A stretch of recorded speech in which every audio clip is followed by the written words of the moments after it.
ಅವರನ್ನ ಗೆಲ್ಲಿಸಿಕೊಡಿ ಅಂತ ಹೇಳ್ಕೊಡ್ತಾರೆ. ನಿಮಗೆ ಕೈ ಜೋಡಿಸಿ ಸಾಷ್ಟಾಂಗ ಪ್ರಣಾಮಗಳನ್ನು ಮಾಡ್ತಾ ಇದ್ದೇನೆ. ಇನ್ನು ಮುಂದೆ ಸಿದ್ದರಾಮಣ್ಣವರು ತಮ್ಮನ್ನೆಲ್ಲ ಉದ್ದೇಶಿಸಿ ಭಾಷಣ.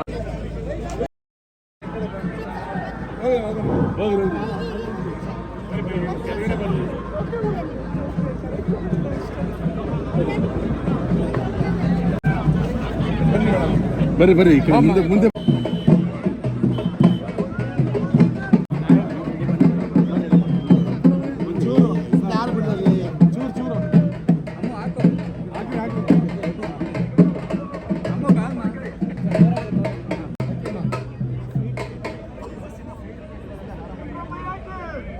ಜೈ